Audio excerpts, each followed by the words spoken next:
Last 2%'s the hardest to get. That's why they leave it in the milk. What? All right, so I was like, this whole Netflix wanting all the top stars of WWE, and while we don't know the whole details of how everything's gonna go, I mean, this ain't really too different than when like Fox really was started on SmackDown and they wanted Roman Reigns and stuff like that, and they really did stack them up for at least like the first year or so, and then they sort of balanced it out a little bit after that. But for a while, SmackDown was sort of the top show for a good while. That was whole bloodline Roman Reigns kind of thing. Lesnar being on there quite a bit. But with this one here, of course they want to start out with a bang. But guess what? SmackDown's going to be on USA, and they've also had a whole thing with. See, I think that while they do want to have the top stars on their SmackDown as well too, I think since they've already had a prior working relationship with WWE, it really doesn't bother as much. And also, to be honest, WWE is in a lot better situation than what they sort of have been than if you think about these deals at a different time, where it was like, who were really the top stars that you could really think of? Randy Orton, Roman Reigns, Brock Lesnar. I was like, maybe like Charlotte Flair, Becky Lynch. There really wasn't a crazy amount that you can really go back and be like, who were like the top people of like draws. Because I was like, that's what we're talking about. We're not talking about just like people that the fans like. We're talking about like draws or people that like regular people might know of and stuff like that. Whereas like this time around, I think you got such a collection of people that you can sort of give Netflix what they want of the stars that they're talking about, while also not really shortchanging SmackDown. So to be honest, I mean, I know there's going to probably be some actual compromise or whatever like that, because it's business and what they do. Me, on the other hand, would be like, give Netflix what they want.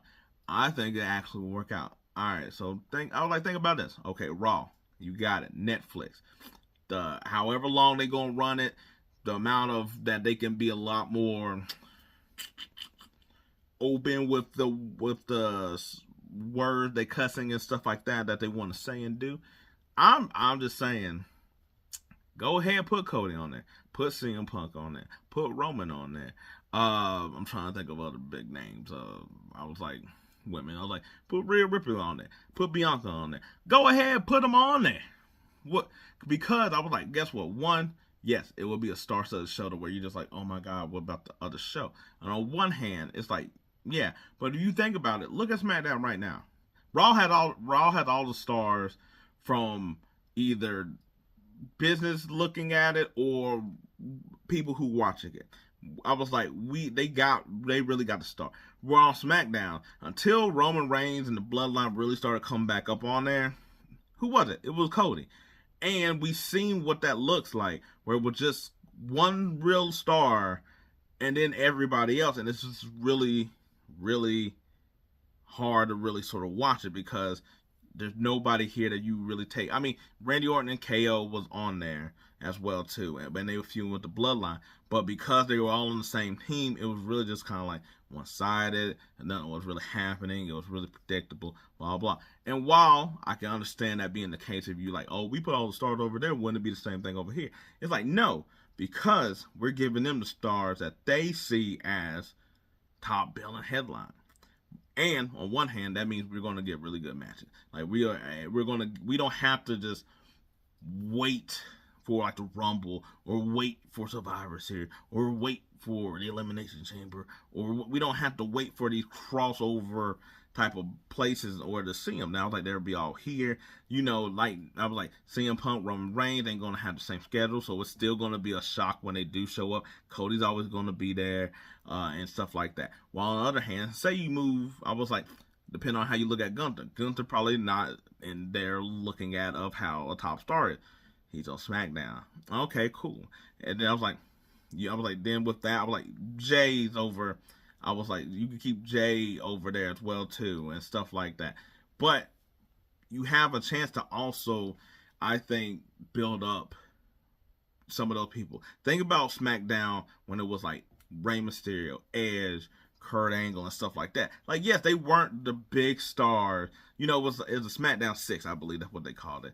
But you think about it, I was like, they weren't the big stars of like how they're looking at it. But we all knew who they was. And guess what? During that time, they were able to build all those people into what? Top billing type players. And I was like, I think that's what you can sort of do is like you can have Raw be the star-studded show, and then SmackDown won't get that same thing. But we know that we're like, okay, cool. This is going to probably be the wrestling show or whatever. You're going to have like different kind of stars over here or whatever. Like you like go ahead and keep Carmelo on there and Andrade, but you got Gunther on there and stuff like that. Like you can have the people over there that's just like, okay, they're not here yet, but because they don't have to fall in a pecking order in the same way, we sort of have free reigns to sort of make these people into something new. Where it's like on Raw, it's like, yeah, you're going to have to figure out who's going to probably be the champion and, mid-card title and stuff like that. But it's going to be so heavy in a way that it's like, you're going to get the matchup that you want. You're going to be able to get the stuff that you want to be. You're going to be able to get the matchup to where you're just like, oh, I was like, it doesn't matter who's on there. I'm satisfied regardless. We're over here. It's like, okay, cool. You over here thinking that, oh, I would wonder if this person gets a shot. We'll put them over here. They got a better shot. See, what thing is like with SmackDown, I was like, wow, yes, they haven't done a great job necessarily at that on there. So I was like, that'd be a little apprehensive of this working over there. But I think once everything falls into place with everybody being on their proper shows and everything else, I think we'll start getting better things to build people up. Plus, it'll be after WrestleMania, so that means we'll have some level of the Bloodline stuff done or the Rock stuff done in some form or fashion to where I think they can start building on other people. I was like, Judgment Day and all this stuff might be done, so it's like it'll be like a breaking them new or whatever. I just think that you can make this work. I think that you can use it to your advantage to having it almost like, I don't want to say, I keep trying to stray away from being like depleted of star power, because I was like, that's not necessarily right. I was like, but of like draws, I guess I should say it like that. I think it'd be a good chance to use it over here to be like, you got a clean palette of making other people up over here, where it's like, guess what, when you got it so much mix, they're going to lose to Drew McIntyre all the time. They're going to lose to CM Punk. They're going to lose to Roman Reigns, Cody Rhodes, and all that other stuff. But you got all of them there. It's a little bit more compelling. The losses feel like something. I was like, all those people also, if they take losses as well too, doesn't harm them in the same way that with anybody else is like, yeah, they lost 4 matches in a row.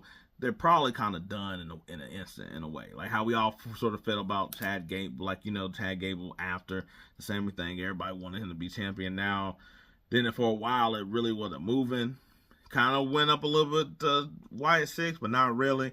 Now it's starting to seem like he's starting to get there, but we just don't know what he's going to really do, or whatever. So I was like, I think it'd be a good way of maybe, like Escobar or whatever. I know he's not doing nothing there, but I was like, SmackDown's really the bad example, because it's probably taking away from my point than actually helping it.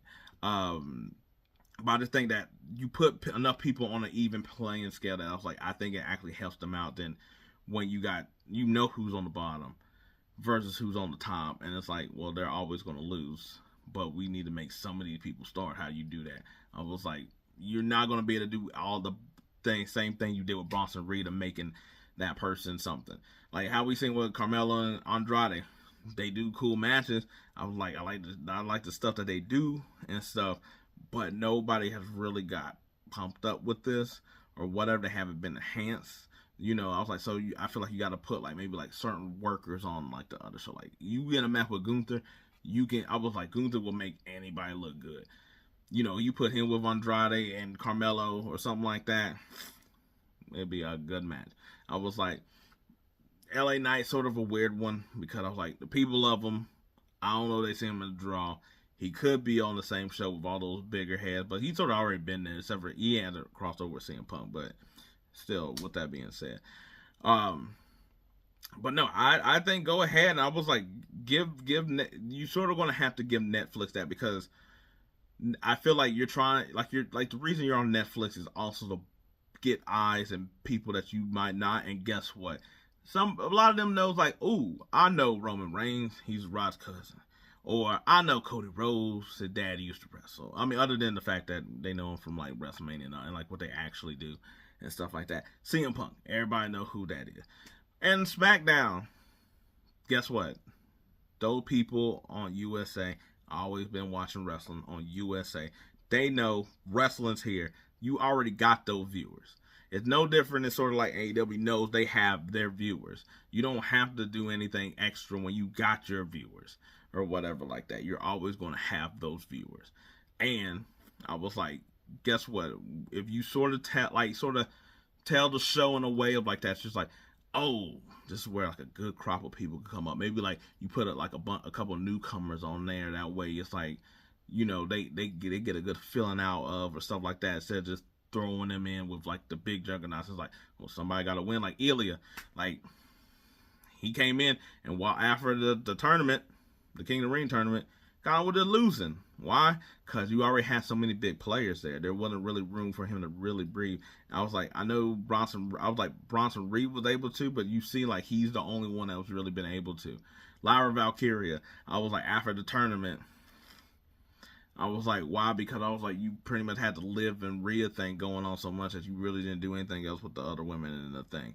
I was like, the Pure Fusion Collective could probably breathe a lot better, maybe on SmackDown or whatever. Because the women on SmackDown, I was like, they all getting shine. Piper, Chelsea, Nia, Tiffany, Candice LeRae now.